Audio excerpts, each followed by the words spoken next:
김지의 돌직구쇼에 오신 여러분 반갑습니다. 김지혜입니다. 저는 오늘도 저희 돌직구쇼 오픈 스튜디오 앞에 나왔습니다. 이재명 대표에 대한 체포 동의안 표결이 가결됐죠. 하지만 이재명 대표는 대표직을 사퇴하라라는 비명계의 요구에 대해서 거절을 했습니다. 대표직을 유지하겠다라는 의지를 밝힌 겁니다. 그 가운데 한 친명계는 공천 불바다를 언급하면서 이 가결 의원들에 대한 후속 조치 운운이 나왔습니다. 그러자 비명계에서는 이젠 전쟁이다라는 반응까지 나왔습니다. 잠시 후에 이 뜨거운 분위기 전해드리죠. 전 비가 오나 눈이 오나 매일 아침 이곳에서 여러분을 기다리겠습니다. 김지의 돌직구쇼 지금 라이브로 시작합니다. 잠깐만요.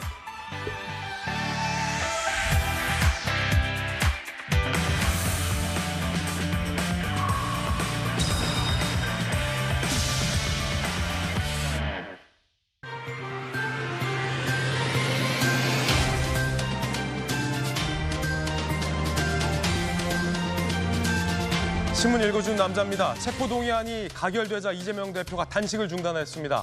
내일 이재명 대표 구속 여부가 결정됩니다. 영장실질 심사 날 하루 앞두고 국회 민주당 안에서는 친명과 비명이 서로 치열한 전쟁을 시작하는 듯한 분위기입니다. 그 가운데 이재명 대표는 사퇴는 없다라는 뜻을 못 박았습니다. 비대위로 가자 비명계에서는 이 대표의 사퇴를 강력히 요구하고 있습니다. 잠시 후에 이야기 나눠보죠. 오늘 조간신문 4가지 키워드 준비되어 있습니다. 함께 보시죠. 먼저 첫 번째 키워드부터 공개하겠습니다. 첫 번째 키워드는 뭘까요? 승부. 동아일보 일면 기사입니다. 정말 진검 승부를 하루 앞두고 있습니다. 이재명 대표는 일단 단식을 멈췄고 내일 열릴 영장심사 준비에 들어갔습니다. 검찰과 민주당이 진검 승부를 벌이게 됩니다. 내일 영장실질심사 결과에 따라서 경우에 따라 이재명 대표는 구속될 수 있습니다. 친명 일각에서는 구속되더라도 옥중 공천하라, 더 나아가 옥중 출마도 하라 이런 얘기도 나오고 있습니다. 옥중 출마, 어떻게 옥중에서 출마를 하죠? 잠시 후에 이야기 들어보겠습니다. 이어서 다음 키워드입니다. 두 번째 키워드는 이겁니다. 축출. 그 가운데 경향신문 3면 기사 보시죠. 지도부에서 비명계 축출, 민주당이 완전한 친명 체제의 가속 페달을 밟고 있습니다. 이재명 대표가 송갑석 의원의 사의는 수리했는데 친명 조정식 사무총장의 사의는 반려했습니다. 이로써 지도부가 사실상 친명 일색이다라는 지적을 오늘 경향신문이 하고 있습니다. 박강원 원내대표 사퇴한 가운데 정청래 최고위원이 사실상의 키를 쥐고서 친명 일색의 지도부로 재편되고 있다는 겁니다. 축출되고 있는 비명계. 이 가운데 이 친명계에서는 공천학 불바다 이런 경고까지 인터뷰가 나왔습니다. 잠시 후에 이야기 나눠보겠습니다. 불바다의 전쟁. 이거 북한과 주로 쓰던 표현인데 다음 키워드는 파킹. 한겨레신문 6면입니다. 김행 여가부 후보자가 또 주식 파킹 정황이 드러났습니다. 남편 주식을 50년 지기에 팔았다가 다시 되산 겁니다. 소셜뉴스 주식도 이런 방법으로 파킹했다는 의혹이 제기된 바 있죠. 이 공직 후보자로서 백시 신탁의 취지를 무력화했다라는 비판이 거셉니다. 이어서 다음 키워드입니다. 네 번째 키워드는 이겁니다. 활로. 한국일보 5면입니다. 한중일 정상회의, 시진핑 방한, 에이펙, 한중 소통 활로를 활발히 찾고 있습니다. 그 가운데 시진핑 주석의 방한 가능성도 거론되고 있습니다. 지금까지 신문 읽어주는 남자였습니다.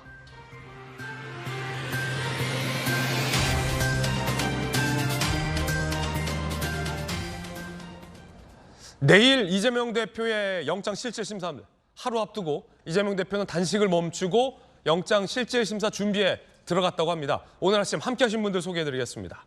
오늘도 법전 들고 나온 정법전 정혁진 변호사, 바르다 박 선생, 국민의힘의 박정아 의원 나오셨습니다. 민주당의 재선 국회의원, 전재수 의원, 돌직구 좌장, 서울시 부시장을 역임한 김영주 의원 나오셨습니다. 어서 오세요. 앞서 한 조간신문 제목에서처럼 민주당은 비명계를 빠르게 축출하고 친명계 중심으로 급속히 재편되고 있습니다. 그 가운데 이재명 대표는 당대표 사퇴를 거절했습니다. 당대표직 유지를 밝혔습니다. 첫 번째 이야기, 주제 공개하겠습니다. 친명 단일 지도 체제, 총선을 앞두고 과연 이게 득일까 독일까? 대표는 계속하겠다. 대표직 결심도 오늘 제목입니다. 비명계를 중심으로 체포동의안 가결은 사실상 정상적인 대표직을 수행할 수 없다. 대표에서 물러나라라는 요구가 거셌습니다만 이재명 대표가 표결 가결 하루 뒤에 사퇴를 거부했습니다. 더 민주적인 민주당이 될 수 있도록 사력을 다하겠다라며 사퇴 거부. 하지만 비명계는 빠르게 추출되고 있어요. 민주당의 부족함 질책하고 고쳐달라라며 지지층을 결집하는 얘기를 호소하기도 했습니다. 이유는 이겁니다. 대표직에서 물러날 생각도 없고 불체포 특권을 포기하겠다는 약속을 번복한 것에 대한 사과도 하지 않겠다라며 지금 체제를 유지해달라라고 호소했다라고 해석됩니다. 그러자 비명계에서는 강하게 이 대표를 비판했습니다. 본인이 약속한 약속을 손바닥 뒤집듯이 뒤집은 것으로도 모자라서 당대표가 구속될 수도 있는 판에 대표직을 유지하면서 책임을 떠넘기고 있다는 비판입니다. 들어보시죠. 새로운 통합적인 비대위로 혁신형 비대위로 가자. 민주당의 여러 의견들을 좀 모아낼 수 있는 정치 경험이 많은 이런 중진 의원들이 협의체라도 만들어서 민주당의 총의를 좀 모아나가는 변화나 노력이 좀 필요하다. 지금 여기서 뭐 배신이다, 출당시키겠다, 쫓아내겠다, 뭐 칼로 그냥 뭐 잘라버리자 이런 식의 극단적인 상황으로 치달게 되면 국민들이 보기에 민주당에 대한 신뢰만 점점 깎입니다. 원내 지도부도 사퇴했으니까 당 지도부도 좀 사퇴해야 된다 이렇게 보시는 건가요? 책임져야 될 사람은 가만히 있고 오히려 책임짐이 약한 사람한테 모든 것을 떠넘기는 현상인데 이재명 대표뿐만 아니고 이재명 대표와 함께했던 지금 현재 이 최고위원들이 아주 직접적 책임들이 있는 거거든요. 아하. 총사퇴가 되는 게 맞는 거죠. 빠르게 지금 비명계 지도부는 축출되고 있다. 경향신문은 이렇게 썼습니다. 민주당의 선배 국회의원인 김영주 의원님, 이재명 대표의 메시지를 조금 전에 우리가 봤어요. 체포동의안 가결, 결과 하루 뒤에 낸 메시지인데 일단 사퇴는 없다. 그리고 더 민주적인 정당을 만들겠다. 라며 사실상의 대표직 고수 의지를 밝혔는데 어떻게 보십니까? 지금 뭐 친명계에서는 공천 불바다 얘기도 나오고 있고요. 실제로 보면은 이제 옛날 이야기를 해보면 그 사이렌이라고 그 노래를 불러서 소년들을 배에 떨어뜨리게 한 그 부분에 대하여 율리시즈가 길을 막고 돛대에다 몸을 묶어라. 그게 저는 지난 6월 달에 체포동의안 내려놓겠다고 하는 그런 선언이고 그게 그 발의를 같이 하는 의원들이 한 30명 있다고 봅니다. 이번에 가결을 던진 사람은 그런 율리어스의 계약, 율리어스의 컨트랙트를 지킨 사람들. 스스로 민주당이 더 개혁적으로 가기 위해서 구태적인 체포동의안을 내려놓겠다라는 데 서명한 것을 지킨 사람들이고 이번 가결표 던진 사람들은 정의로운 사람들이다. 그 지킨 사람들을 하루아침에 본인이 뒤집어 놓고 그게 같이 따라오지 않았다고 색출하겠다라고 하는 것은 사실은 민주의 민자하고 정반대로 가는 거죠. 민주의 민주화는 정반대다. 그래서 대통령이 지금 얘기하는 것에 힘을 실어주는 거거든. 민주당이 뭐 좌파 전체주의에 가고 있다라고 딱 그대로 지금 민주당이 보여주는 거 아닙니까? 공산당이 인민재판하듯이 그렇게 문역대 때려잡듯이 하는 그런 모습을 보이면서 이재명 대표가 스스로가 더 민주당이고 나를 뛰어넘어서 더 국민들에게 신뢰받는 정당 되겠다. 지금 여론조사도 이미 나와 있습니다만 수많은 국민들의 다수는 거의 절반은 사실은 이 말하자면 그 체포동의안이 정당하다고 보고 있는 거죠. 더 많은 다수의 국민을 보고 가라. 근데 그렇지 못하고 거의 30%에 갇혀 있는 우리끼리만 하는 폐쇄적인 그런 집단에 호소하는 굽힘 없는 정진이란 과연 정진이 될 수 있는가? 지금 내일 모레가 지금 강서구청장 보궐선거입니다. 이 차중에서 이런 당내의 논란 속에서 과연 국민들이 민주당을 선택할 것인가 우려하지 않을 수 없고 다시 지금이라도 김종민 의원이 얘기했듯이 조금 더 열어놓고 민주당이 갈 길은 다양성이에요. 근데 그 반대로 가고 있잖아요. 그런 의미에서 실제적으로 막 사퇴해라 말라 색출이라 이런 단어라기보다는 조금 더 이재명 대표가 보다 중립적인 원로들과 소통하는 그런 어떤 그 발걸음이 있어야 된다 그렇게 봅니다. 가결표를 던진 사람들은 따지고 보면 이재명 대표가 했던 그 약속대로 가결표를 던진 것뿐이다. 지금 그 가결표를 던진 동료 의원들을 색출하고 뭐 칼 꼽고 운운하는 것이 오히려 더 비민주적이다. 이재명 대표가 약속을 뒤집어 버리는 바람에 이 지경에 이르렀는데 이 대표가 이 부분과 관련돼서 가만히 있는 것 논란이 될 것 같아요. 정청래 최고위원 등은 가결표를 던진 동료 의원들을 맹비난하고 나섰습니다. 그런데 이게 정청래 최고위원뿐이 아닙니다. 친명계 의원들은 가결표를 던진 의원들, 동료 의원들을 향해서 차도살인, 친일파 등등의 아주 맹비난을 하고 있는데 따지고 보면 부결하기로 당론으로 정하지도 않았어요. 부결이 당론도 아니었는데 왜 이러는지 들어보시죠. 같은 당 국회의원들이 자기 당 대표를 팔아먹었습니다. 적과의 동침입니다. 윤석열 검찰 독재 정권의 정적 제거, 야당 탄압의 공작에 노란한 것은 용납할 수 없는 해당 행위입니다. 똘똘 뭉쳐 싸워도 모자랄 판에 어떻게 동지의 등에 칼을 꽂을 수 있는지 도저히 납득할 수 없습니다. 동포를 탄압한 친일파들이 권력의 사랑을 받았듯이 자기 당과 동지를 모욕하고 공격하는 분들이 언론 방송 특수를 누리고 있습니다. 어제 그 상황은 가결파의 차도살인이었다. 그렇죠. 나쁜 거죠. 국힘의 힘을 빌어서 대표를 제거하겠다는 이런 차도살인의 본질을 띠고 있다. 지금 동료 의원들 향해서 뭐 험악한 말들까지 나오고 있는데 박정호 의원님 바른 분이시잖아요. 바르다 박 선생이시니까 당론이 부결이었으면 당론을 어긴 사람들에 대해서 비난하는 것이 일정 정도 이해할 수 있습니다만 당론도 정해놓지 않았는데 원내대표 나가라, 물러나라 항의하고 온건파들 다 사퇴하고 친명계 지도부들만 지금 거의 다 남고 있는데 가결표 던진 의원들을 차도살인, 친일파, 팔아먹었다. 정청래 최고위원 같은 경우는 친명 지도부끼리 후속 조치하겠다라고까지 했어요.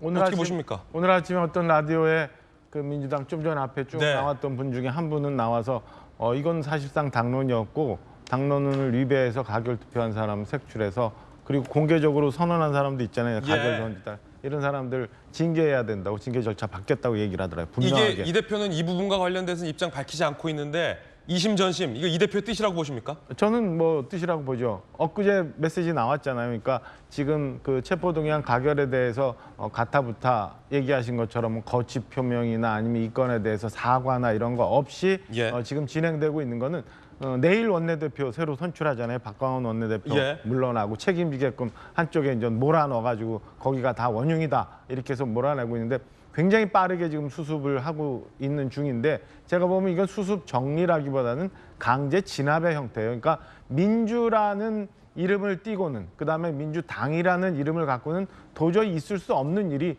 저 안에서 일부 세력들에 의해서 당을 장악하고 당을 막 몰아가려는 시도들이 계속되고 있고 언제부턴가 사실은 민주당 내에서는 그냥 상식적으로 생각할 수 없는 일들이 굉장히 많이 진행돼 왔기 때문에 이런 모습이 있을 거라고 저는 뭐 충분히 예상을 했어요. 여기에 또 하나 더해서 이재명 대표는 제가 볼 때는 엊그제 나온 메시지로 보면 민주당 지금 굉장히 극심한 내용을 겪고 있잖아요. 몸살을 앓고 있고 심지어는 뭐 위태위태한 상황까지라고도 하는데 민주당도 그냥 내가 살기 위한 어떤 수단 중에 하나다. 민주당이 향후 어떻게 가든 이건 상관없고 지금 나를 지지하고 나를 옹이하는 어떤 세력들을 막 부추겨서 내가 지금에 있는 사법 리스크를 벗어나고 정치적으로 재개를 하는 그 순간까지 나는 뭐든지 내 주변에 있는 모든 수단을 다 나만을 위해서 활용하겠다라는 모습을 지금 띄고 있는 거예요. 당도 그냥 한쪽 방향으로만. 이재명 대표도 그저 한쪽 방향만 달려가고 있는 이런 형국의 모습이 지금 대한민국을 다 휘감고 있는 정치의 모습이라고 저는 생각하고 있습니다. 이런 색출 움직임 마치 인민재판을 연상시킵니다. 사실 부결을 당론으로 정하지 않은 것은 민주당의 이 민주라는 가치를 지키기 위한 마지막 보루였을 텐데 이제 와서 가결표 던진 의원들을 색출하겠다고 하는 것이 앞뒤가 맞지 않는다는 여론의 지적이 많습니다. 더군다나 의원 개개인이 헌법기관으로서 익명의 투표를 했는데도 불구하고 나는 가결표를 던졌어요 라고 자신의 가결표를 공개하는 행위조차도 과연 이것이 민주주의적인 국회의 관행을 지키는 것인가와 관련된 논란도 많습니다. 정혁진 변호사님 네네. 어떻게 보십니까? 일단은 그 민주주의는 대의제 민주주의예요. 직접 민주주의 할 수가 없지 않습니까? 사람이 많으니까. 그러면 대의제 민주주의의 핵심은 뭐냐? 꽃은 무엇이냐? 선거잖아요. 그런데 선거의 기본 중에 기본은 뭐냐면 비밀투표란 말이에요. 그래서 공직선거법 167조에서 비밀투표 반드시 지켜져야 된다라고 규정하면서 사망에서는 어떻게 규정하고 있냐면요.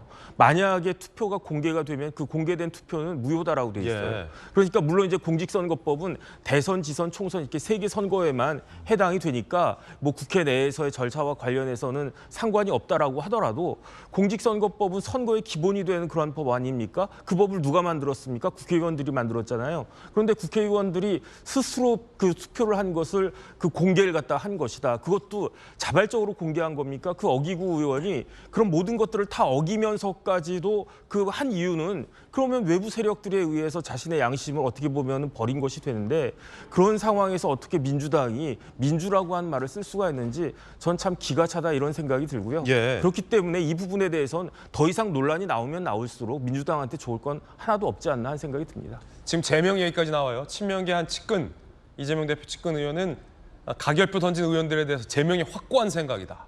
그러자 비명계는 색출 움직임은 인민재판이나 마녀사냥이다 라고 반발하는 내용도 오늘 언론에 보도되고 있습니다. 그 가운데 친명 지도부가 이재명 대표의 탄원서를 제출하라고 각 의원들에게 지시를 해서 이 당내에 반발이 있습니다. 함께 보시죠. 민주당 지도부가 의원 전원 그리고 전국 시도당 위원장에게 이 대표 영장을 기각할 것을 탄원하는 탄원서 제출을 지시했습니다. 조정식 사무총장, 부당한 구속영장 청구 기각의 뜻을 재판부에 전달하고자 한다 라고 전 의원에게 탄원서, 기각 탄원서를 제출할 걸 지시한 겁니다. 비명계 민주당 관계자, 제출하지 않으면 가결 투표자로 간주해서 색출하는 거 아니냐 라는 반발의 목소리도 거셉니다.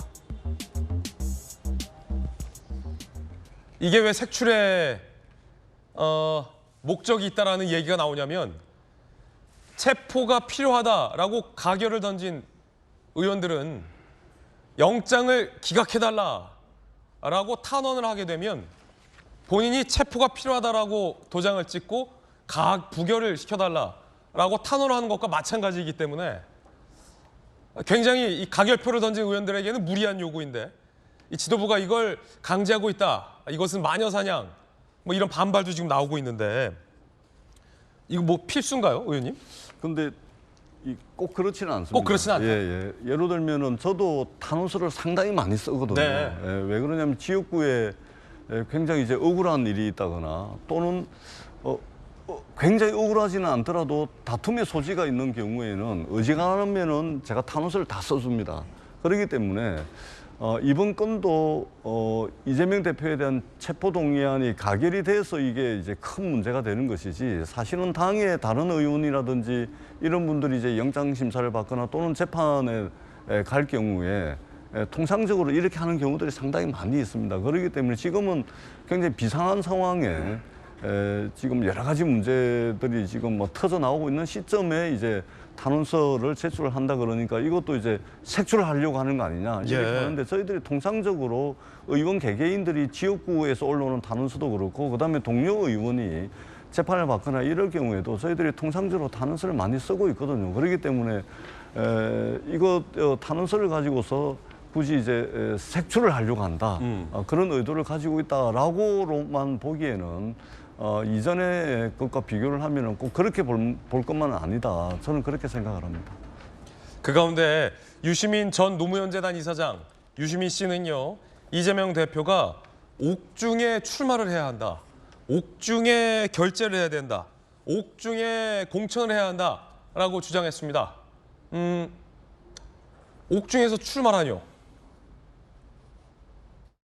이재명 대표는 중요한 사람이죠. 저는 뭐 혹시라도 만에 하나라도 영장이 발부되어서 구치소에 간다 하더라도 또 구속적부심 또 신청하고 또 보석 청구 또 하고 법적으로도 계속 싸워야 되고요. 그리고 당대표직도 내려놓으면 안 된다고 생각해요. 옥중 출마도 하고요.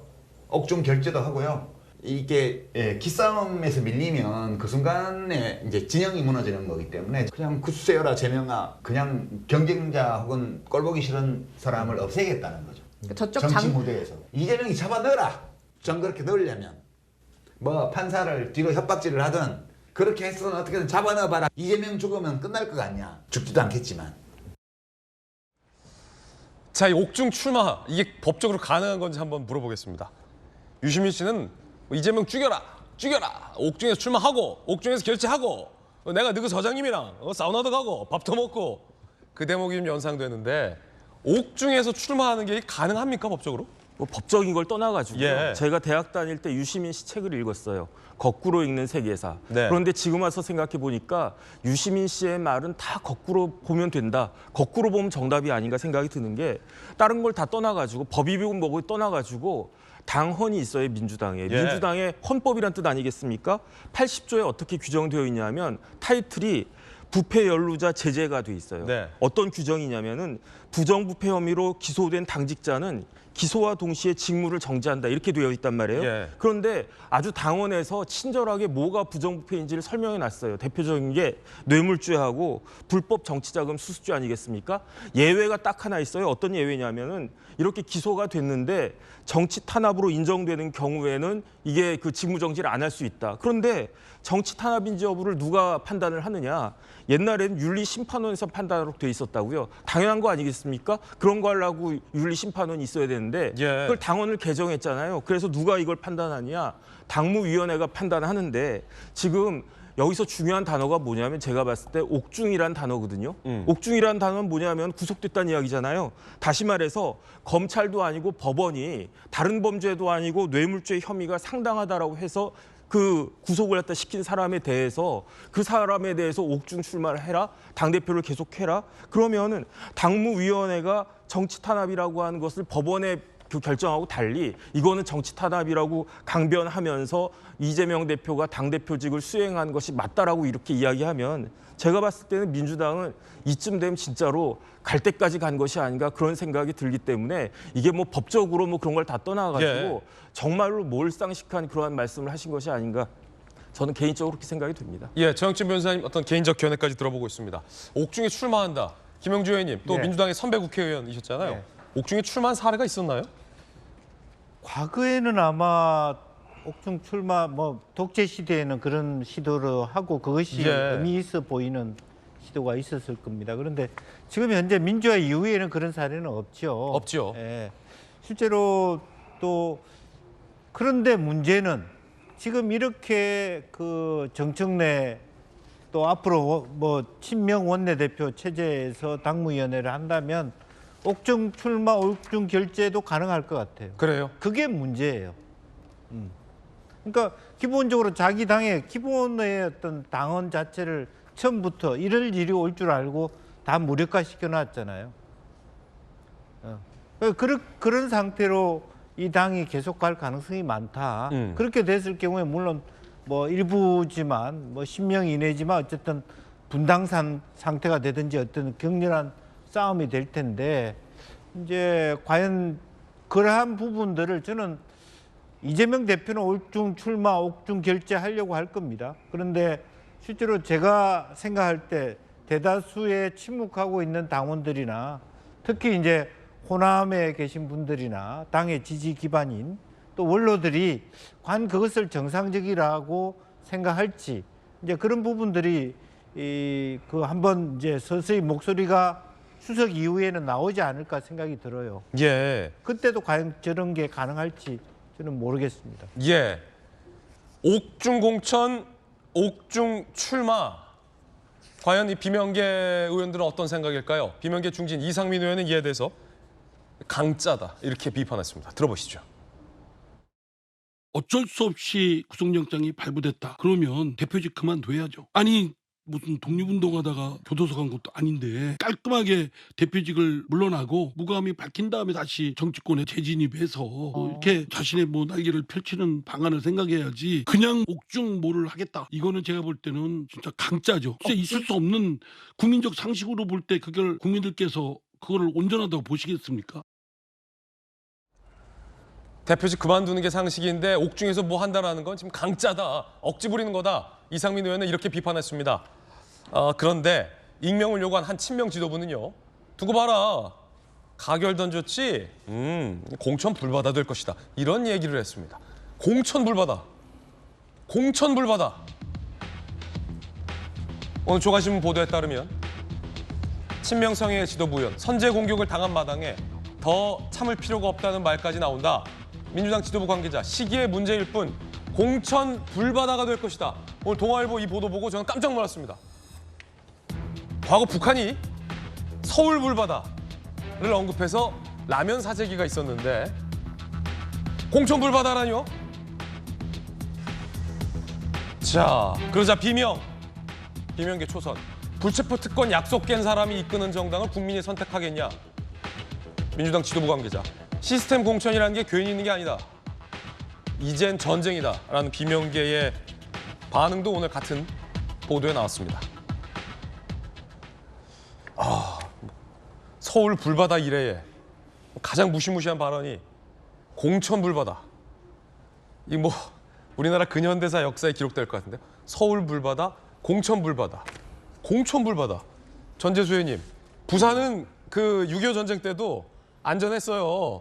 메가더 장군이 또 보호해 주시고 비교적 좀 안전한 부산에 계시니까. 근데 이제 서울이나 경기권에 있는 특히나 이제 가결을 던진 의원들 입장에서는 막 이름들이 막 샥 떠오르는데 공천 불바다. 그러니까 지금 민주당 내에도 이제 서울 수도권이라든지 그다음에 광주 전남북과 같은 호남 지역의 현역 의원들에게 이제 도전하려고 하는 정치 신인들이 굉장히 많습니다. 제가 이야기를 들어보면 뭐 한 개 지역구당 뭐 경쟁자들이 7명, 8명씩 나타나가지고 이제 경선 한번 붙어보자 이래가지고 지금 이제 현역 의원들과 정치 신인들 사이에 치열한 경쟁이 펼쳐지고 있는데, 근데 이게 민주당이 공천을 받았을 때 당선될 확률이 많은 지역에 그런 것이죠. 그렇죠. 예, 밭이 좋은 서울 수도권이라든지 호남 지역이 주로 그렇는데, 제가 있는 부산 같은 경우는 예를 들면 제가 출마를 하지 않으면 후보를 구할 수가 없는 상황. 제가 그랬잖아요. 부산은 6.25 전쟁 때도 안전했다고.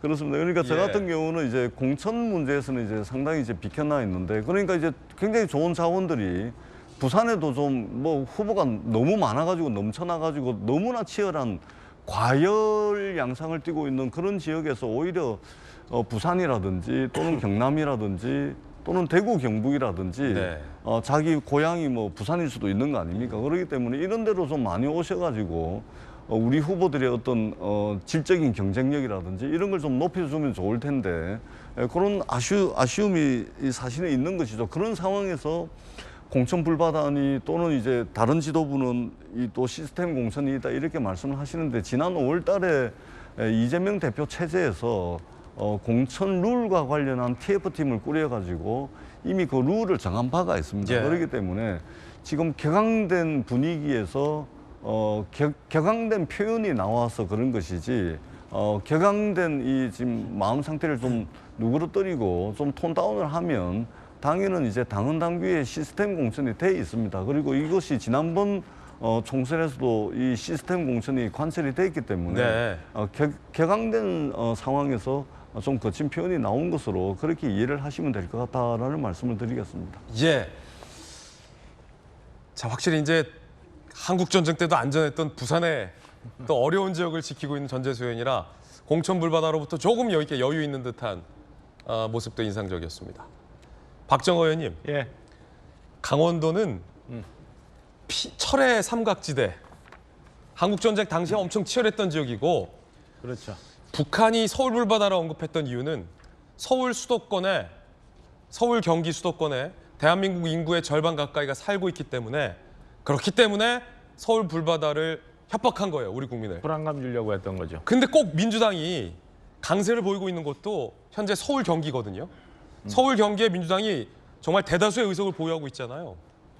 그리고 이곳은 전재수 의원님 말했던 것처럼 자객들도 지금 현재 민주당에 많이 가 있는, 친명 자객들도 많이 가 있는 상황이라 공천불바다 언급하면 지금 서울 경기 현역 의원 중에 내가 가결표 던지는 의원들은 정말 불바다의 어떤 위협 느낄 것 같은데 어떠십니까? 불편할 수밖에 없죠. 다 아시는 것처럼 지금 그 친명이 아닌 뭐 비명계로 분류되는 여러 의원들 지역에 그 민주당 그 친명 인사들이 가서 현수막 붙이고 뭐 사무실 열고 막 그런다는 거 아니에요? 예. 그래서 안에서 이 이재명 대표의 체포 동의안이 가결되기 전에도 굉장히 많이 시끄러웠는데 저는 당연히 서울 뭐 인천 경기 이쪽 수도권에 계시는 분들 당연히 저런 거 불편하고 그다음에 그 안에서 싸울 수밖에 없을 거라고 봐요. 우선 하나 말씀드릴게요.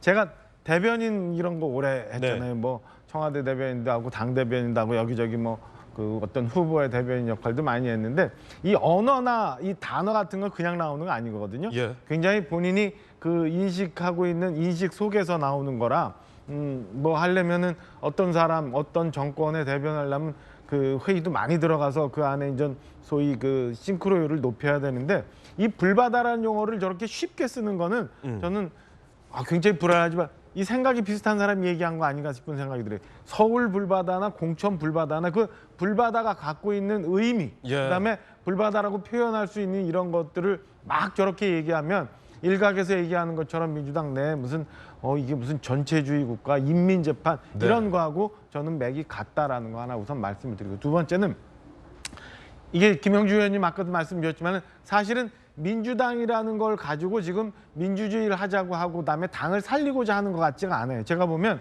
이재명 대표는 민주당 틀 내에서 민주당을 이용해서 본인 전 사법적인 위험을 벗어나려고 하고 있고 또 어떤 세력들은 이 40년 이상 오래되어 온 이 전통의 민주당을 장악하기 위해서 이재명 대표라는 어떤 인물을 또 활용하고 있는 이 이상한 역학관계가 네. 지금 돌아가고 있는 것 같아요. 그 안에서 지금 당을 가지고 공천을 가지고 이재명이라는 어떤 본인들이 생각하는 상징적인 인물을 훼손하는 행위를 한 사람들을 막 인민재판하듯이 몰아내서 솎아내고 자기들만의 그 똘똘 뭉친 서울 불바다, 공천 불바다 이런 인식을 같이 공유하고 있는 사람들끼리 당을 하자.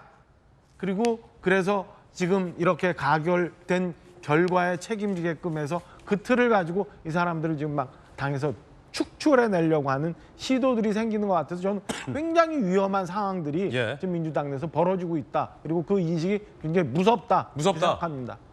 북한의 서울 불바다 협박이 이제 더 이상 이 대한민국 국민에게 통하지 않는 이유는 우리가 뭐 사드나 이렇게 요격 시스템들을 곳곳에 배치해놨기 때문에 북한의 이제 서울 불바다 위협에 두렵지 않죠.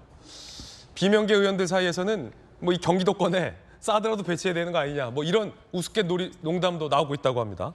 그런가 하면 실제로 비명계를 살인 예고한 살인 예고글도 올라왔고요. 이 살인 예고글을 올린 사람을 긴급 체포했습니다. 분위기가 그만큼 좀 험악한 상황이에요. 집에 있는 소총을 찾아봐야겠다. 석궁을 파출소에 맡겨야 하는지 모르겠다.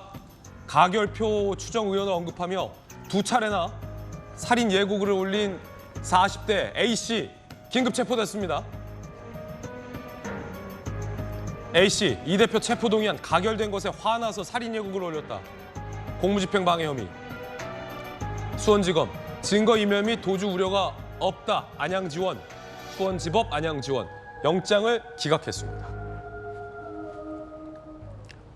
뭐 지지자, 강성 지지자들 사이에서는 가결표를 던졌을 것으로 추정되는 비명 의원들을 특정해서 살인을 예고하는 글까지 올리고 있습니다. 그뿐만이 아닙니다. 비명 감별 사이트에는 수박 아웃이라는 글도 등장했다고 합니다. 분위기 상당히 험악. 자, 수박 아웃 이러면서 수박 의원들, 겉다르고 속다른 정치인들이라며 수박 의원, 수박 정치인 리스트 사진들을 쭉 올리면서 이 사람들 기억하자라는 리스트를 돌리고 있다고 합니다. 수박 아웃 온라인 사이트까지 개설됐고 살인 예고글까지 올라왔습니다. 자, 이 모습을 보면서 진중권 교수가 한마디 했는데 M1 원내대표를 사퇴시키고 가결표 던진 의원들을 색출하고 이 분위기가 이게 정당이냐 아니면 뭐 딴 거냐라고 비판했습니다. 그 딴 거가 뭐였을까요? 들어보시죠. 사실은 당대표가 사퇴해야 되고 최고위원들이 사퇴를 해야 되는데 정작 사퇴할 사람들은 사퇴를 안 하고 그다음에 M1 원내대표를 사퇴를 시키고 그다음에 이제 무슨 이른바 이제 배신자 색출, 뭐 수박 색출, 처단 뭐 이러고 있지 않습니까? 지금 양심의 자유가 있는데 저걸 얘기를 해야 되는 거잖아요. 분위기가 지금 저게 지금 정당입니까? 조폭 집단이지. 조폭 집단의 비유를 했습니다. 그런가 하면 오세훈 서울시장도 SNS에 이렇게 비판했습니다. 배신자 색출 분위기, 공천 불바다, 뭐 이런 거, 보복 조치. 민주당은 민주를 포기한 야만 정당이냐. 배신자 색출, 투표 공개라는 공산당 치하에서나 어울릴 법한 풍경이 연출되고 있다. 자유민주주의가 근본적으로 위협받고 있다라고 한마디 했습니다. 민주당으로 복당한 박지원 전 국정원장도 한마디 했습니다. 이재명 대표 체포동의안 가결, 이 대표가 자업자득한 실수도 있었다. 자업자득했다. 소잃고 외양간이라도 고쳐야 된다라고 비판했습니다.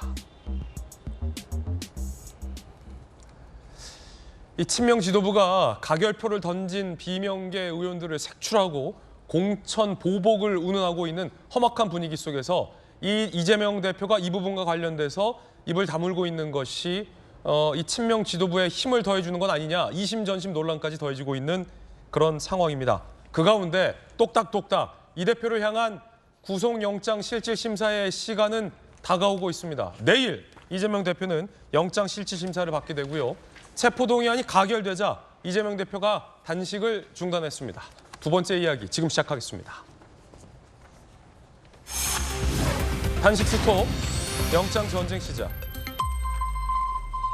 이재명 대표가 그제 단식을 중단했습니다.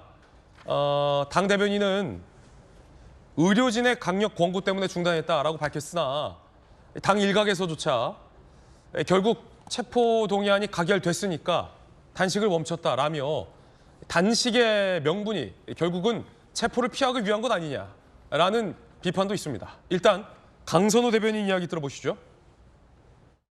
대표님 단식을 지속하겠다는 의지가 굳건했는데 어떤 결정적인 이유입니까? 의료진이 더 이상은 안 된다. 강력 권고가 있었습니다. 단식 중단 명분이 없다는 비판에 대해서 어떻게 보십니까?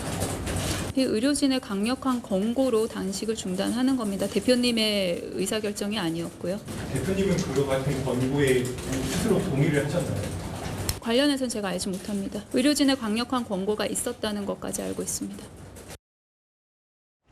단식을 중단한 명분이 없지 않냐라는 취재진의 지적에 대해서 이재명 대표가 결정한 게 아니라 의료진의 강력한 권고 때문이었다라고 말합니다.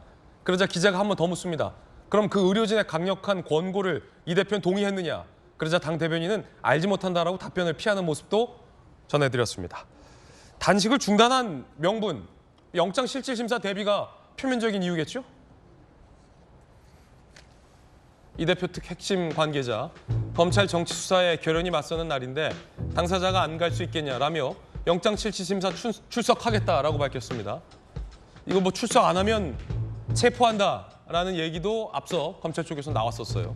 민주당 핵심 관계자, 영장 심사 제대로 대비 안 하면 구속될 수 있다는 위기감이 있다라고 밝혔습니다. 영장 실질심사를 앞두고 체포동의안 표결이 가결되자 단식을 멈춘 이재명 대표. 정익진 변호사님, 네네. 이 대표가 단식을 멈췄는데 네. 앞서 여러 차례 뭐 이해찬 대표도 가고 이해찬 전 대표도 가고 문재인 전 대통령도 올라와서 단식 멈추라라고 했는데 이 대표가 끝까지 단식을 하겠다라며 정치가 말이 아니다라며 윤 대통령을 비판했어요. 이 네네. 정부를. 그런데 지금 굉장히 건강상의 이유도 물론 있었겠습니다만 단식을 지금은 이제 중단을 했네요. 그러니까 뭐 의료진 권고로 단식을 중단한 것처럼 그렇게 이해는 되는데 그런데 그 이전에는 의료진 권고 없었습니까? 그때도 있었잖아요. 뭐 119도 오고 했었거든요. 그다음에 그 전에 뭐 다른 사람도 아니고 문재인 전 대통령까지 친히 왕림해가지고 단식 그만두시라라고 이야기를 했는데도 단식을 그만두지 않았단 말이에요. 그런데 언제 단식을 그런데 제일 중요한 건 뭐냐면은 체포 동의안 나오기 직전 전날에 이걸 부결해달라고 부탁을 했잖아요. 예. 그런데 결국은 부결이 안 되고 그 뭐 가결이 됐으니까. 그런데 그런 말씀을 했다고 하는 것 자체가 단식의 이유가 누가 뭐라고 하든지 간에 체포 동의안과 관련된 것이었다. 그렇게밖에 해석이 될 수가 없는 거고. 왜냐하면 그런 논란이 지금 더 강해진 이유는 이재명 대표가 내건 단식의 이유 중에서 단 하나도 받아들여진 게 없는데 단식을 풀었단 말이에요. 그다음 더 객관적으로는요. 더 이상 단식을 할 이유가 없어진 거예요. 왜 이유가 없어지냐면 단식이라고 하는 것은 사직세 내가 죽기를 각오하겠다라고 하는 거 아니겠습니까? 그런데 링거 맞으면 아무리 단식해도 그게 단식인지도 모르겠지만 링거 맞고 있으면 죽을 수가 없지 않습니까? 그러니까 이건 누가 봐도 링거를 맞는 순간부터 녹색병원에 간 순간부터 이재명 대표가 밥을 안 먹은 것을 누가 단식이라고 할 수 있겠습니까? 그렇게 모든 것들이 이제 다 표면에 다 만천하에 드러났는데 굳이 뭐 배를 골아가면서까지 그 밥을 안 먹을 이유는 없을 거라는 생각이 들고 그다음에 이제 벌써 내일이잖아요. 내일 그 구속영장 실질 심사 거기 이제 나오는데 영장 실질 심사 해야 되는데 빨리 기력 채우고 기력을 회복해가지고 판사님 앞에서 본인이 당당하다라고 했고 본인이 또 뭐라고 그랬습니까? 검찰 증거 하나도 없었다고 그랬잖아요. 그러니까 그런 부분들을 잘 설파해서 내일 꼭 영장 기각을 받아내시기를 제가 바라겠습니다. 예, 단식을 시작할 때에도 단식을 하는 명분이 좀 약하다라는 반응이 당내에 있었는데 단식을 중단하는 장면에서도 이 단식을 중단하는 명분이 좀 약하다라는 지적을 취재기자로부터 이 대표는 받아야 했습니다. 김용주 의원님께서 어떻게 보십니까? 의료진의 강력한 권고가 있었는데 네. 오히려 지금 그 단식을 더할 수 없는 명분이 강해진 거 아닌가. 근데 YS도 23일 버틸 때까지 버텼는데 25, 24, 25, 26 계속 단식한다는 것 자체가 물 단식이었다, 수액 단식이었다. 그런 얘기밖에 더 됩니까? 자기 스스로가 한 단식이 단식 같지 않았다는 뜻을 의미하기 때문에 더 이상 합리적으로 생각해도 단식을 더 할 수도 없는 상황이에요. 그런 설명을 할 수 없으니까 민주당 대변인이 거의 억지로 답변을 하고 있는 거죠. 억지로 답변하는. 그전에는 뭐 저 의료진이 단식 그만하라는 권고 안 했습니까? 당무위원회까지 권고를 했는데도 하겠다는 의지인데 이제는 뭐 사실은 이제는 단식을 누가 보더라도 더 이상 할 수 없는 상태. 예. 그리고 또 본인 스스로가 어쨌든 그 가결된 만큼 직접 나가서 어느 정도라도 어차피 저기 뭐 걸어서 들어가시기는 힘들 것 같고 뭐 침대에 누워서라도 최소한 자기 최종 변론은 할 수 있는 권한을 가지는 게 그나마도 이 제도의 본질에 부합하다 그렇게 봅니다. 예. 어쨌든 저쨌든 단식은 멈춰졌습니다. 그리고 이 대표의 영장 실질 심사는 하루 앞으로 다가왔습니다. 민주당 관계자도 이 대표가 영장 실질 심사에 준비하고 있다라는 내용을 전하기도 했습니다. 내일 이 대표는 영장 실질 심사 결과에 따라 구속될 수 있습니다. 만약에 구속된다면이라는 단서를 달고 친명계 의원들 그리고 유시민 전 노무현재단 이사장도 옥중에서 출마 공천까지 얘기하고 있는 상황입니다. 과연 친명계 의원들은 이 대표가 구속되리라고 예상할까요? 기각되리라고 예상할까요? 궁금합니다. 여러분은 어떻게 보십니까? 검찰은 하루 앞두고 만반의 준비를 하고 있다고 합니다. 1,600쪽 상당의 의견서를 검찰이 준비했다라는 보도도 나왔습니다. 함께 보시죠.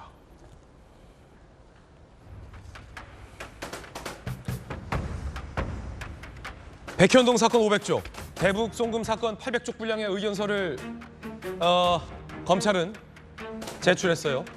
검찰, 이재명 대표 측 반론 대응 300쪽 의견서를 추가 준비.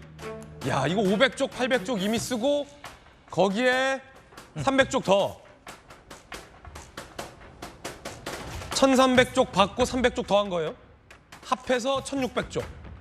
직접 판사 앞에서 입장 피력을 이재명 대표는 검토 중이다라는 얘기도 나오고 있습니다. 1,600쪽을 준비하고 있는 검찰, 직접 판사 앞에서 입장을 피력을 준비하고 있는 이재명 대표. 진검승부. 내일 진검승부가 펼쳐지고 오늘 하루 앞둔 오늘 뭐 양측의 준비는 치열할 것으로 보입니다. 1,600쪽. 1,600쪽. 먼저 박정호 의원님. 네. 검찰이 할 얘기가 많나 봐요. 굉장히 많죠. 1,600쪽. 야, 난 두 쪽도 못 쓰겠다. 1,600쪽을 어떻게 써요? 사건 자체가 그렇게 많이 그 진실을 드러나기 전의 상황에 너무 많이 덮어놓은 게 많기 예. 때문에 검찰이 1600쪽 분량의 그 진술을 준비를 했던 것 같아요. 그리고 네. 그 최근 상황 여러분들 기억해 보시면 알지만 민주당이 그렇게 그 국회로 체포동의안이 넘어오는 걸 이렇게 방지하려고 했던 이유는 뭐냐면 자기들도 생각해 보니까 거의 구속될 것 같으니까.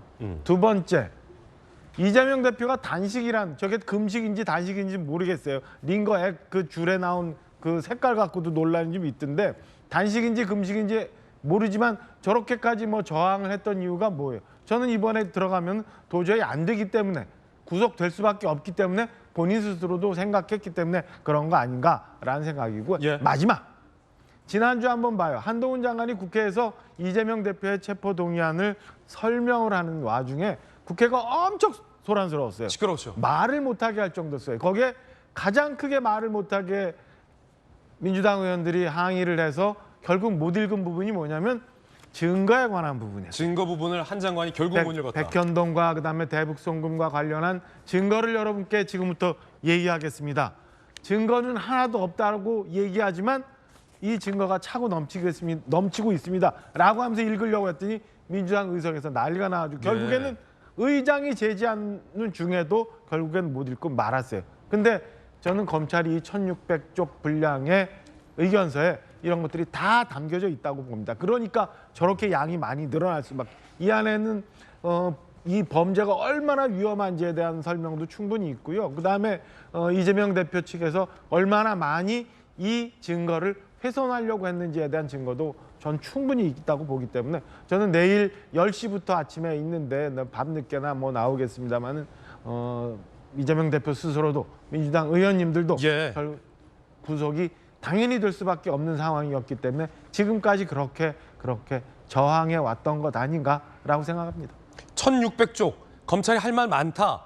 한 장관이 못 읽은 증거와 관련된 부분들도 여기에 들어가 있을 것이고 이 대표 측이 이 증거를 어떻게 인멸하려는 우려가 있는지에 대한 부분도 충분히 1600쪽 쓸 거 많다라는 설명이었습니다. 자, 그럼 반대로 이재명 대표 측의 전략은 직접 판사 앞에서 이 대표의 입장을 직접 설명하는, 호소하는 방안을 검토 중이다라는 보도도 나왔는데요. 전재수 의원님, 만약에 이 대표가 직접 판사 앞에서 뭔가 단식으로 좀 많이 지쳤을 텐데 힘겹게 이야기를 할 텐데 어떤 이야기를 할까요?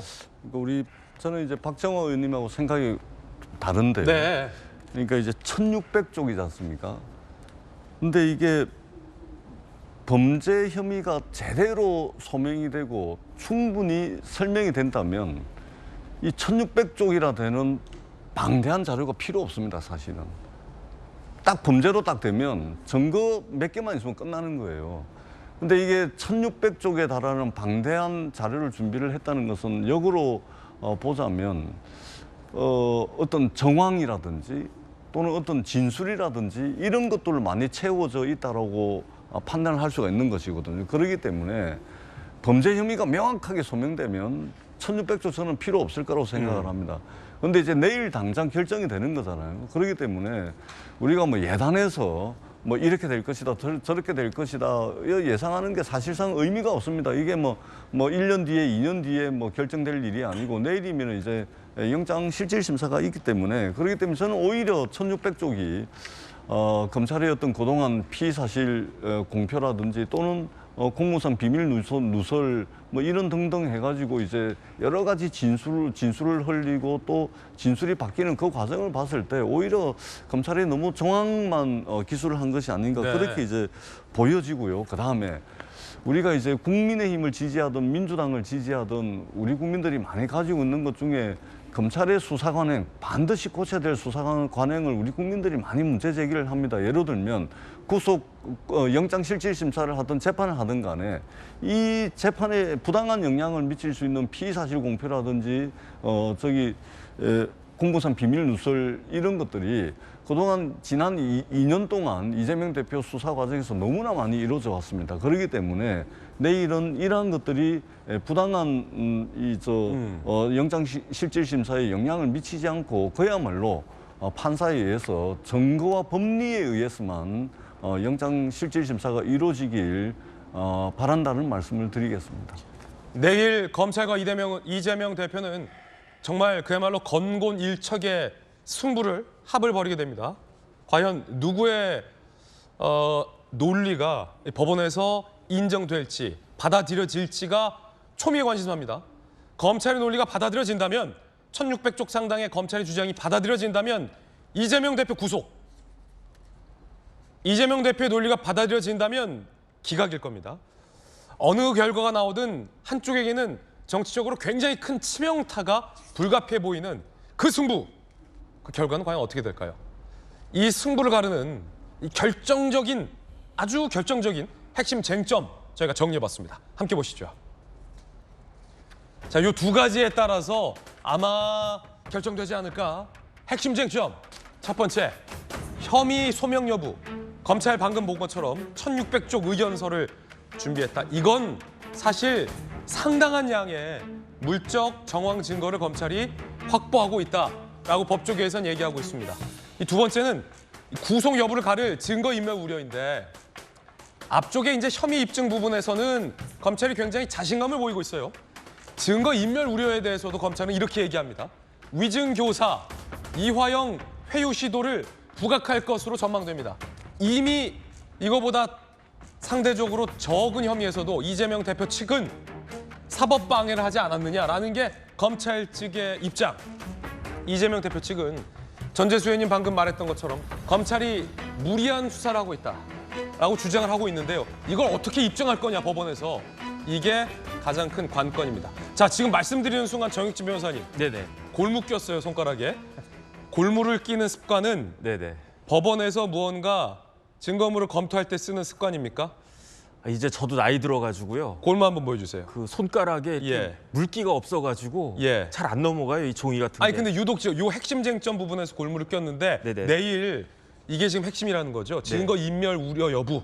그러니까 일단은 형사소송법상 구속 사유는 크게 두 가지가 있어야 돼요. 첫 번째는 범죄 혐의의 상당성, 이건 기본으로 있어야 되고, 그다음에 주거가 일정하지 않거나 증거인멸의 염려가 있거나 도망할 염려가 있거나 네. 이 셋 중에 하나만 있으면 구속이 되는 거거든요. 그런데 전재수 의원님은 그 말만 있을 것 같다라고 말씀을 하셨지만 제가 봤을 때 물적 증거가 너무너무 명확해요. 예컨대 백현동 같은 경우에는 다른 걸 다 떠나가지고 백현동 그 자리에 식품연구원 그 자리에 민간 고층 고급 아파트가 서 있다는 것 자체가 그것이야말로 움직일 수 없는 물적인 증거예요. 원래 거기는 그 아파트 짓는 자리가 아니고 판교의 다른 데처럼 거기 이제 R&D 단지 만들려고 다 그렇게 계획이 짜여져 있었던 곳이었거든요. 그다음에 만약에 아파트를 지어졌다고 하더라도 최소한 임대 아파트가 있어야 되는데 고급 아파트가 있다는 것 자체가 물적인 증거고, 거기에다가 이재명 대표가 스스로 지난번에 제가 계속 말씀드렸지만 자백한 거나 마찬가지다라고 제가 생각을 하는 게, 국토부 협박 없었는데 없었던 것처럼 이야기했잖아요. 그 말은 뭐냐면은 만약에 국토부 협박이 없었으면 본인이 스스로 종상향 4단계를 하지 않았을 것이다라는 말과 똑같은 거기 때문에 예. 협박이 있었으면 모르겠는데 없었기 때문에 이것은 이재명 대표가 스스로 배임 혐의를 입증한 것이다. 자백한 것이다. 쌍방울도요. 다른 걸 다 떠나가지고 가장 중요한 물적 증거는 뭐냐면 경기도 공문 있잖아요. 본인이 그렇게 북한 가고 싶다고 공문 보내가지고 북한한테 애걸복걸 해놓고서 지금 물적 증거가 없다라고 한 게 말이 되겠습니까? 그다음에 여기에도 마찬가지로 그 주범의 자백이 있어요. 왜냐하면 이 쌍방울은 그 공범이거든요. 그 두 사람의 공동 정범이 있는데 한 명은 이재명, 한 명은 김성태라고요. 그런데 김성태 회장이 자백했잖아요. 예. 그다음에 이제 중요한 게 뭐냐면은 그 증거 인멸에 염려가 있는 건데, 굉장히 이상한 일들이 많이 벌어졌잖아요. 뭐 재판을 여러 번 연기하면서까지 이화영 부지사의 진술의 효력을 번복시키려고 그렇게 노력을 했고, 그다음에 이제 위증교사한 것까지 드러났고, 그다음에 또 제가 봤을 때 중요한 건 뭐냐면 피신 조서의 날인까지 거부했잖아요. 이거는 일반적인 형사 수사 절차에서는 있을 수가 없는 일들이 너무너무 많이 벌어졌기 때문에 제 생각에 내일 예. 이재명 대표가 구속을 피하기는 굉장히 어렵지 않을까 하는 생각이 듭니다. 구속될 가능성이 크다라고 정익진 변호사님은 개인적으로 예상을 했습니다.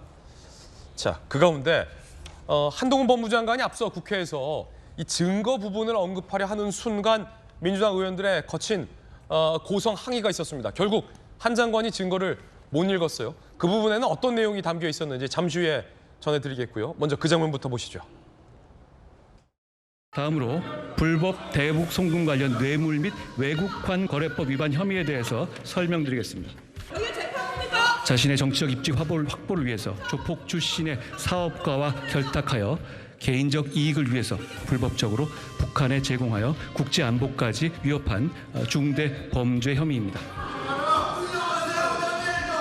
경기도의 대북 사업과 자신의 방북이 수포로 돌아갈 것을 우려해서 북한에 돈을 줄 방법을 찾게 됐고 결국 쌍방울 회장 김성태에게 그 돈을 대신 내게 한 겁니다.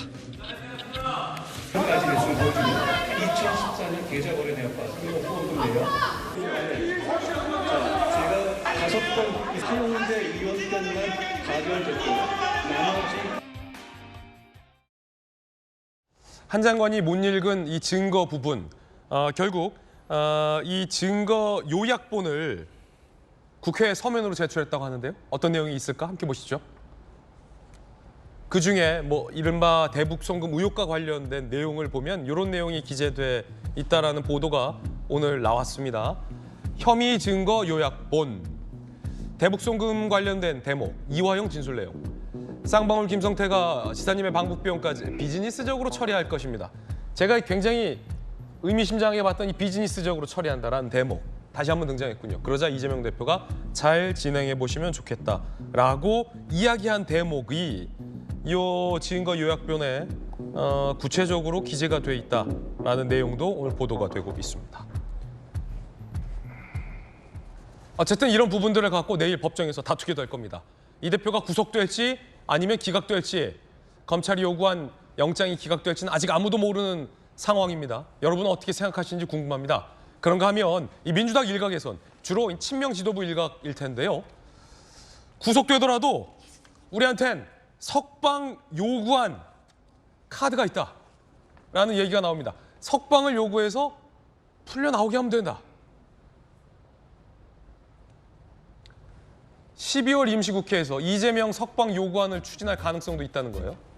국회의원이 회기 전 체포 구금 시 국회 요구에 있으면 회기 중에 석방된다 라는 헌법 44조에 석방 요구안 카드를 활용한다라는 건데 민주당의 의석수로 충분히 자체 추진이 가능합니다.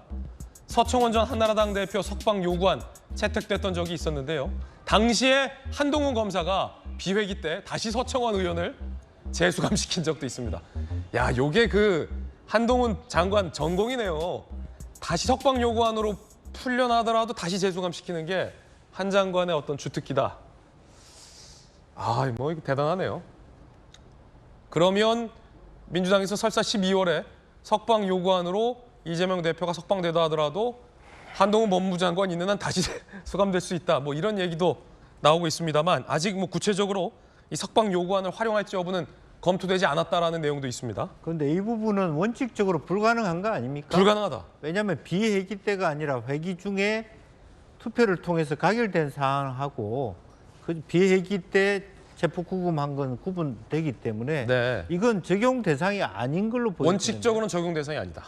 그게 가능할까요? 네. 정혁진 변호사 어떻게 생각하십니까? 저는 어쨌든 굉장히 신박한 주장이라고 생각을 하고요. 민주당이니까 이해를 합니다. 왜냐하면 민주당은 예를 들어서 이 회기를 끝내고 임시본회의, 뭐 쪼개기 국회 뭐 이런 식으로 하면 가능하지 않을까요? 그런데 다른 걸 다 떠나가지고 체포 동의안이 가결돼서 법원의 영장 실질 심사를 받았잖아요. 영장이 이 사람 구속된 게 맞다 해가지고 결정을 해서 구속을 시켰단 말이에요. 그런데 그런 사람을 법원이 혐의가 있다라고 인정한 사람을 다시 국회에서 이전의 결정을 뒤집어가지고 석방을 갖다 시키겠다고 한다? 그게 말이 됩니까? 체포 동의안 할 때에는 아직 법원이 어떤 판결을 내릴지도 모르는 상태였어요. 그런데 법원이 판결을 내린 상태에서 더 악화된 상태에서 석방을 한다? 이건 말이 안 된다라고 생각을 하고요. 이 국회법이나 헌법에 규정에 되어 있는 것은 어떤 경우냐면 윤관석 의원과 같이 체포 동의안을 거치지 않고 구속된 국회의원을 그 회기 중에 이 사람 지금 우리 국회가 하는데 꼭 필요한 사람이다. 그러니까 국회 회기 중에는 이 사람이 국회의원으로서 역할을 해야 된다. 그렇기 때문에 석방을 시켜야 된다. 이런 의미인데 그런데 이것을 또 이런 식으로 해석을 한다라고 하니까 참 기가 차다는 생각이 들면서도 아직 뭐 지도부에서 공식적으로 이 석방 요구안 카드를 활용하겠다라고 언급한 대목이 없기 때문에 아직 그 부분은 뭐 기정사실화되지는 않은 부분이다. 그런데 어쨌든 전재수 의원님한테는 죄송하지만 민주당은 등이 뭔지도 구별하지 못하는 정당이잖아요. 중하고 등도 구별하지 못하는 정당이니까 제가 이해가 된다. 그 부분은 이해가 되겠다 싶습니다. 그건 이제 검수완박 관련해서 서로 논리가 치열한 부분이라 그 부분과 관련된 언급은 또 별도로 저희가 다뤄보도록 하겠습니다. 그런가 하면 김의겸 의원이 가짜뉴스를 한 번 더 방송 중에 유포했습니다. 검찰이 이재명 대표의 영장실질심사 판사를 선택했다. 검찰이 선택한 그 영장 판사는 한동훈 법무장관과 대학 동기다라고 방송 중에 언급을 했습니다. 그런데 가짜뉴스로 드러났습니다. 영장 전담 판사를 검찰이 지금 선택을 했다. 이게 원래 수원에서 청구를 할 수도 있고 서울에서 할 수도 있는데 수원 걸 가져다가 서울중앙지검에 붙였거든요. 그러니까 수원은 좀 불리하다고 본 거죠. 서울대 영장 전담 판사가 3분이 있는데 그중에서 딱 일주일에 한 번씩 돌아가거든요. 사이클로. 그중에 자신이 가장 유리하다고 생각하는 영장 전담 판사를 선택을 한 거죠. 그리고 그 선택된 판사가 하필이면 또 한동훈 장관의 서울대법대 92학번 동기라는 점. 김의겸 의원의 특징이 있습니다. 굉장히 가짜뉴스를 구체적으로 취재해 온다는 겁니다. 어떻게 이렇게 구체적으로 가짜를 취재하는지 육하원 측의 의거에서 감탄이 나올 대목 정도인데 법무부가 즉각 반박했습니다. 김의겸 의원의 발언은 명백히 거짓이다. 언급한 판사는 대학 동기도 아니고 일면식도 없다라고 법무부가 입장을 냈습니다. 국민의힘이 김의겸 의원을 강력히 비판했습니다. 전주의 의원이군요. 들어보시죠. 일고의 가치도 없는 삼류 막장 소설입니다. 이는 결국 개딸들에게 좌표를 찍어 영장 전담 판사를 압박하려는 것으로 이재명 대표의 구속영장을 기각하려는 의도에 지나지 않습니다. 사법권의 독립을 침해하는 명백한 사법 방해 행위입니다. 삼류 막장 소설이자 가짜 뉴스를 일부러 언급하면서 영장 판사로 하여금 한동훈 장관과 동기이기 때문에 구속시켰다라는 걸 부담을 주기 위한 사법 방해다라고 국민의힘에서는 강하게 비판하고 있습니다. 다시 말해 의도가 있는 가짜 뉴스 유포다라는 국민의힘의 비판입니다. 가짜 뉴스고 거짓이다라는 반박이 나오자 이번엔 웬일인지 김의겸 의원이 일찍이 가짜 뉴스임을 인정했습니다. 취재 과정에 구멍이 있었나 봅니다. 빨리 인정했어요. 취재 과정에 구멍이 있었다. 아니, 기자도 아니신데 자꾸 이 취재라는 용어 쓰는 것도 기자가 듣기에 불편합니다. 삼가 주셨으면 좋겠어요. 취재 과정에 구멍이 있었나 봅니다. 아니 이렇게 구체적으로 가짜를 취재하고 그것도 생방송에서 언급해놓고서 취재 과정에 구멍이 있었다 보다라고 재빨리 인정합니다. 그러면서 해당 정보를 준 법조인이 모두 92학번 동기라고 말해 믿지 않을 이유가 없었다라고 변명합니다. 한 장관이 또 소송 걸어올 듯이라며 본인의 운명에 대해서 예견하기도 했습니다. 알고 봤더니 유창훈 영장 전담 부장판사는 73년생은 맞아요. 하지만 학번이 달라요. 법대 92학번, 법대 93학번. 그 연수원 기수가 중요한데 27기, 29기라 아예 마주칠 수 없는 기수 차이를 보였습니다. 결국 김의겸 의원이 검찰이 의도적으로 한동훈 장관과 친한 동기를 선택했다, 대학 동기를 선택했다라는 주장은 거짓으로 밝혀졌습니다. 김영주 의원님. 네. 김의겸 의원의 가짜뉴스는 하루를 못 가요. 그것은 뭐 취재 과정이라 할 것도 없잖아요. 유창훈이라는 이름을 치고 한동훈이라는 이름을 쳐보면 중학생도 알 수 있는 거잖아요. 그게 무슨 취재입니까? 네이버에 들어가 보면. 국회의원이라고 하는 배지가 그렇게 가벼운 건가요? 중학교, 초등학생들도 저 정도는 체크할 수 있습니다. 그거 말이 안 되고요. 민주당도 윤리심판을 열어서 저렇게 지속적으로, 계속적으로, 반복적으로 저런 어떤 사실과 다른 얘기를 유포할 경우에 말하자면 뭐 당 자격 정리는 안 되더라도 당분간 뭐 6개월간 방송 출연 정지 이런 강한 메시지를 내보내서 스스로 국민들이 신뢰할 수 있는 정당이라는 것을 정리해야 돼요. 여기에 저 KBS 라디오잖아요. 네. 근데 또 KBS가 공영방송 라디오인데 이럴 경우는 사실 저도 진행자이긴 합니다만 정말로 정말 신기한 주장을 그리고 굉장히 신기하고 특정 성향이 강한 주장을 출연하가 펼칠 때는 그게 근거가 있는 말씀이십니까? 라고 저는 꼭 물어보는데 저건 그냥 여과 없이 다 그렇죠. 지금 이제 KBS 방송이 됐어요. 수신료 분리 징수로 인해서 상당히 돈이 안 거치는데 저런 일이 계속되면 더 많이 KBS는 위기를 겪어야 돼요. 아직도 정신을 못 차렸다. 그렇게 보고 실제적으로 그런 어떤 그 김어겸 의원이 나왔을 때는 더군다나 팩트 체크를 더블로 해야 돼요. 예. 그리고 저런 분들은 실제로 부르지 말아야 돼요. 부르지 말아야 된다. 그러면서 자정 노력, 김어겸 의원 스스로 혹은 민주당, KBS 스스로도 잘못된 것을 반복되지 않도록 조치를 취해야 된다고 봅니다. 이게 이 대표에게 도움이 될까요, 전재수 의원님? 그러니까 이게 법무부에서 간단하게 반박을 하잖아요. 이 간단하게 반박을 한다는 것은 그만큼 쉽게 이제 팩트 체크를 해보면 쉽게 이제 확인 가능한 것인데 그런 과정 없이 이제 이렇게 했다는 것이 되는 거 아니겠습니까? 그러니까 제가 걱정하는 것은 뭐냐면 김의겸 의원의 전투력은 굉장히 좋은데 네.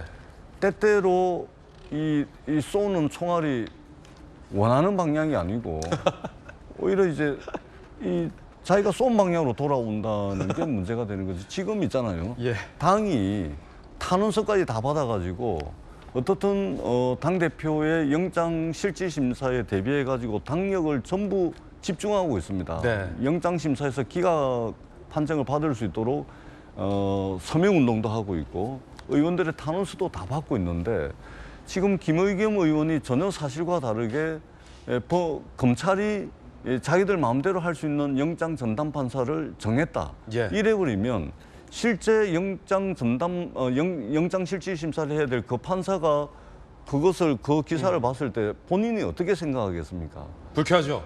불쾌하겠죠. 그 이야기를 듣고 아 나는 검찰에서 조정되는 판사다. 이렇게 이제 판사가 생각을 하게 되면 영장실질심사에 긍정적인 영향을 미치겠습니까? 이 도움이 안 된다. 그러니까 이 김의겸 의원이 지금 당이 지금 총력을 쏟아가지고 지금 영장실질심사에 대응을 하고 있는데 이렇게 해버리면 이게 도움이 안 되는 거예요. 그렇기 때문에 저는 이게 좀 정무적 판단을 조금 더 깊게 좀 해보셔야 되고 당이 지금 어떻게 지금 대응을 하고 있는지 이런 부분들 좀 고려를 해서 특히 언론에 나갈 때는 전부 다 공개가 되고 공표가 되는 거 아니겠습니까? 좀 아쉽다라는 말씀을 드리겠습니다. 예. 전재수 의원이 그 방송에서 누구 이렇게 비판 잘 안 하시는데 김의겸 의원이 쏜 총알은 때때로 총알이 발사가 되는데 이거 자기한테 돌아온다 이런 표현까지 했어요. 그런데 일각에서는 이게 단순 실수냐 아니면 의도적인 거짓말이냐 이런 논란도 있어요.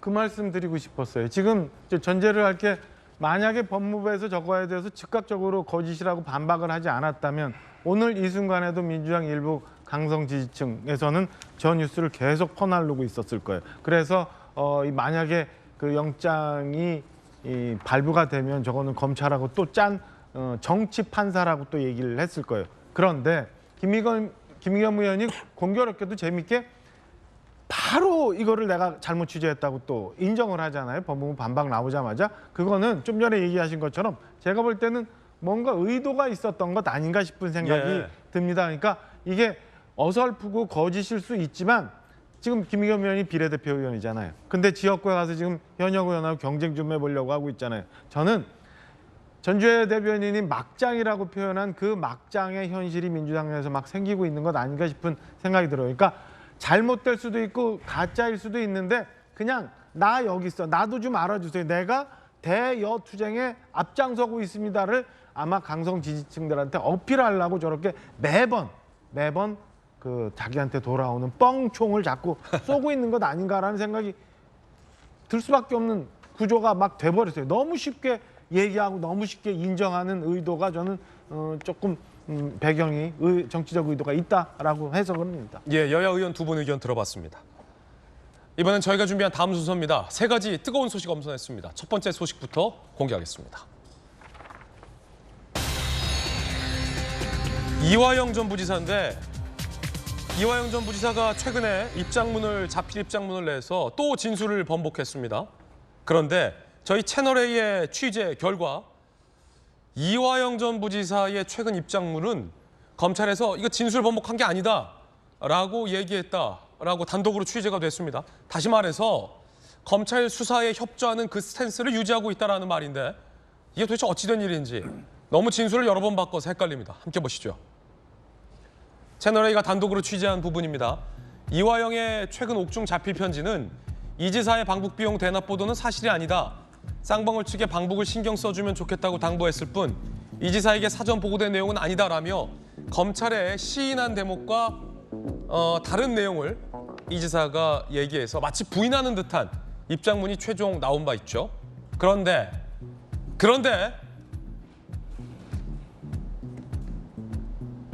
이후에 검찰의 조사를 받은 이화영 전 부지사는 검찰에서 이렇게 얘기했다라는 채널A의 단독 취재. 편지를 잘 읽어봐라. 내가 진술을 번복한 게 아니다. 쌍방울 그룹이 100만, 200만 달러 송금했다. 사후 보고는 했다. 편지엔 사전 보고만 안 했다라고 하지 않았냐. 라고 진술을 번복한 게 아니다. 라고 검찰에서 이야기했다라는 대목이 채널A가 취재했습니다. 그러니까 뭐 말장난하는 것도 아니고 정익진 변호사님 이랬다 저랬다. 지금 이화영 전 부지사가 검찰에 시인을 했어요. 네. 쌍방울한테 방북비용 대납하라라고 요구했고 그거 이 대표에게 보고했다. 그러자 뭐 부인부터 박찬대 뭐 나서서 다 이화영 전 부지사 검찰이 지금 뭐 굉장히 뭐 압박하고 있다라고 나서자 공개된 편지가 저거예요. 네네. 이 대표에게 사전 보고 안 했다. 그래서 검찰에 진술한 내용을 부인하는 것으로 지금 정리가 돼가는 듯 했는데 또 검찰에 가서 다음엔 편지를 잘 읽어봐라. 내가 사전 보고 안 했다고 했지 사후 보고는 했다.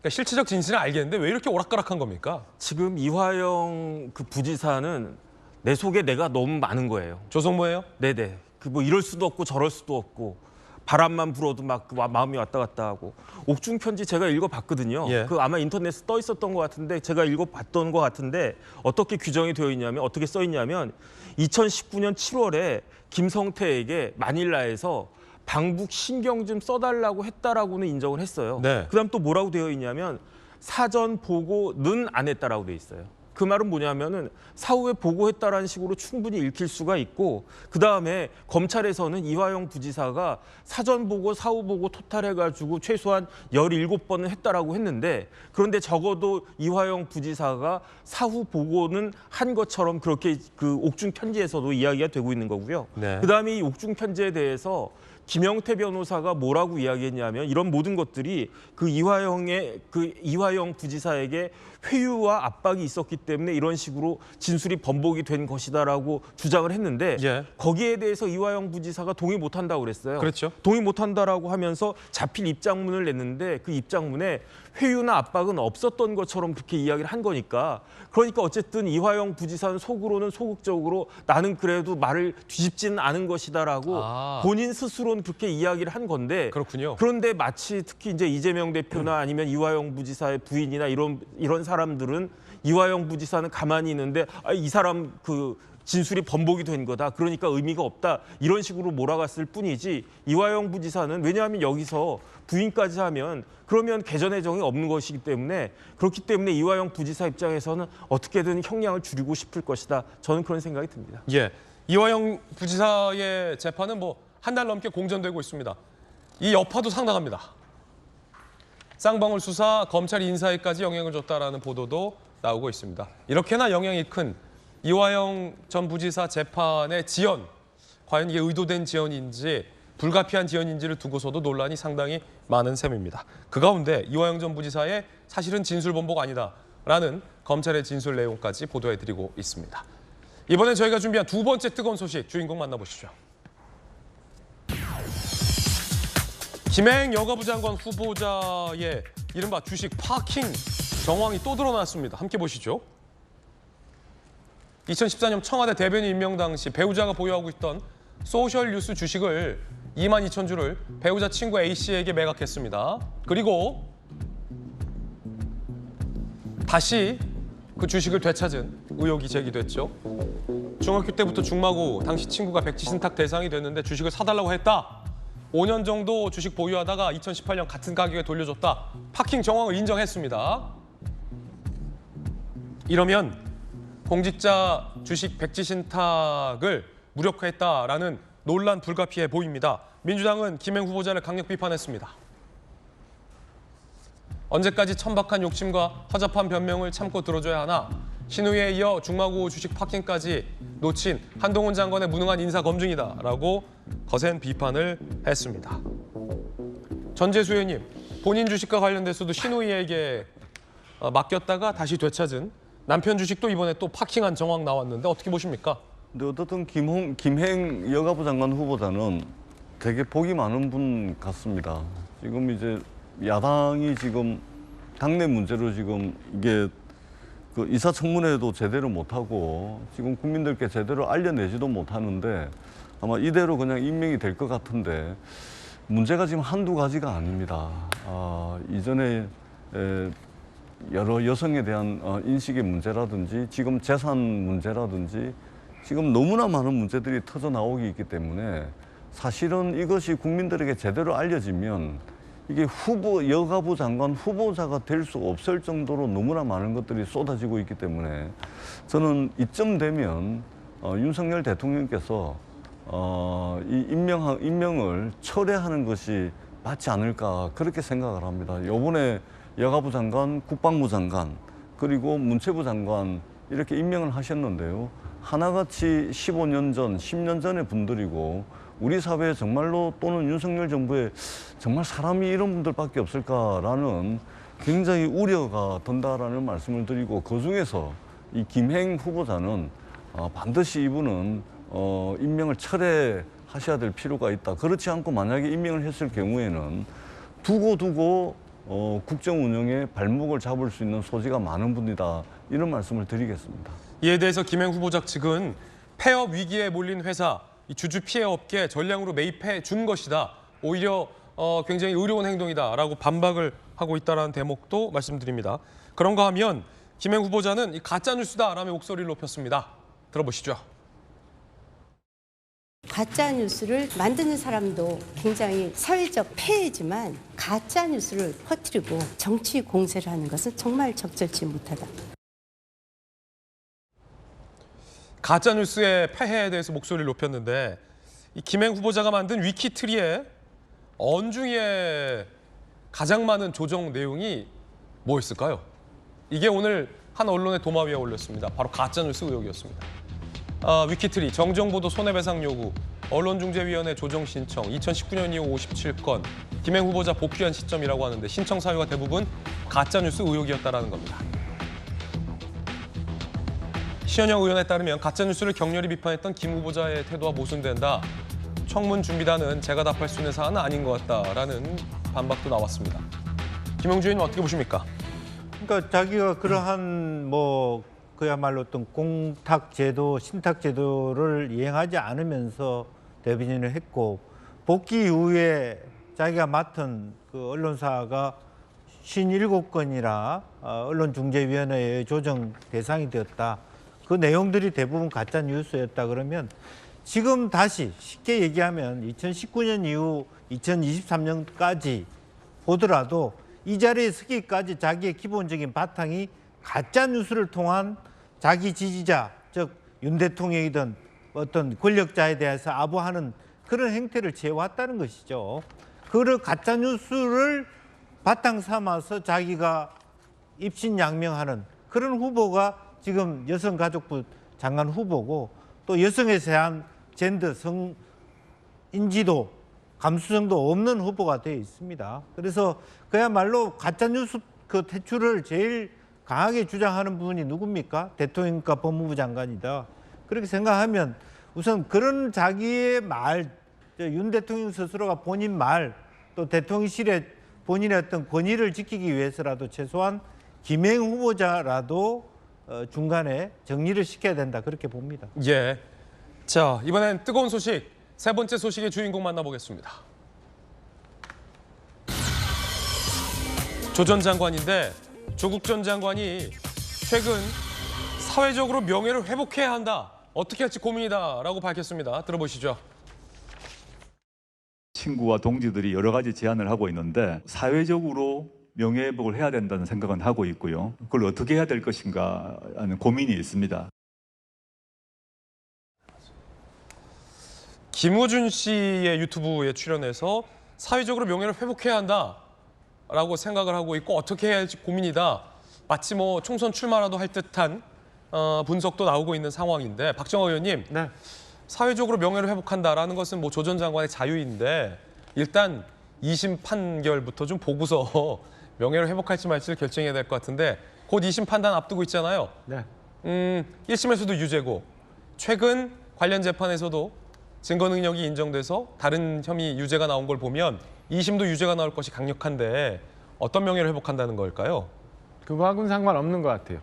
이 조국 전 장관은 그 인사청문회 앞두고 본인이 셀프 청문회 하면서 온갖 그 사실과 다른 얘기 많이 했잖아요. 예. 그러니까 본인은 그때 주장했던 그것들을 계속 정치적으로는 갖고 가고 싶어 하는 거예요. 그게 맞는 거라고 본인은 계속 주장하고 싶은 것 같아요. 그러니까 제가 볼 때는 기회만 된다면 저는 본인이 그 2심 판결과 상관없이 그리고 만약에 총선에 나와서 뭔가 활동을 하다가 대법원 확정 판결이 나와서 본인 신분이 이상하게 돼도 그리고 본인을 지지했던 유권자들이 표가 사표가 되는 한이 있어도 저는 본인의 정치적 그 생명 내지는 정치적 주장을 위해서 기회만 닿으면 하고 싶어 하는구나라는 얘기를 아까 그 우리 조국 전 장관 인터뷰에서 읽었어요. 두 번째는 뭐냐면 민주당이 지금 굉장히 그 당내 개파 셈법이 복잡하잖아요. 지금 앞서 우리가 쭉 얘기했던 것처럼 당의 간판이 돼야 되는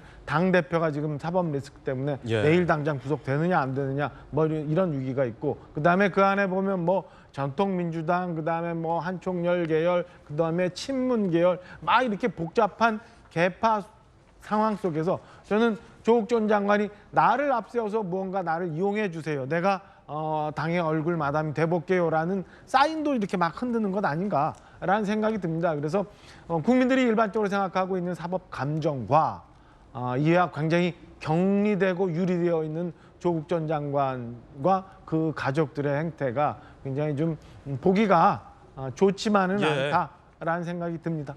지금 진행자 김호준 씨가 계속해서 이제 총선 출마 여부를 물었고 조 전 장관 고민 중이다 이런 답변도 했는데 왜냐하면은 지금 2심이 나온다 하더라도 대법원 3심까지는 시간이 많기 때문에 정익진 변호사님 총선 네네. 출마할 수는 있겠네요. 제가 봤을 때 성경에 범사에 때가 있다고 그랬단 말이에요. 지금 명예회복을 생각할 때인가? 왜냐하면 제가 만약에 조국 전 장관이라고 하면 제 신경 온통 법정 구속이 될지 말지에 있을 거거든요. 유무죄가 아니에요. 제가 봤을 때 무죄 나올 가능성 거의 없거든요. 그런데 1심에서 징역 2년 받았는데 다행히 법정 구속이 안 됐단 말이에요. 항소심에선 법정 구속될 가능성이 제가 굉장히 높은데 그다음에 더군다나 정경심 교수도 나왔잖아요. 이제 바톤 터치할 그런 때가 된 것 같은데 그런데 무슨 뭐 명예를 회복하고 무슨 총선 준비하고 그런 생각을 합니까? 저는 진짜로 납득이 되지가 않는다라는 생각이 듭니다. 예, 어쨌든 뭐 조 전 장관 본인에게 선택의 자유가 있으니까요. 저희들은 60초 광고 보고 김진의 더 라방으로 이어가겠습니다. 잠시 후에 뵙죠. 네, 월요일 아침 저희가 준비한 소식 힘차게 전해드렸습니다. 지금부터 저희 아래 하단에 나가고 있는 유튜브에 채널A 김진의 돌직구쇼 저희 김진의 돌직구쇼 별도 계정에 들어오셔서 구독, 알림 설정하시면은 지금부터 시작되는 김진의 더 라방과 함께 하실 수 있습니다. 오늘 김진의 더 라방은 바르다 박 선생과 또 김영주 의원님 두 분과 함께 하겠습니다. 많은 기대 부탁드리고 많은 참여 부탁드립니다. 저희들은 내일 아침 8시 50분에 인사드리겠습니다. 오늘 하루는 분명 어제보다 나을 겁니다. 좋은 하루 되십시오. 고맙습니다.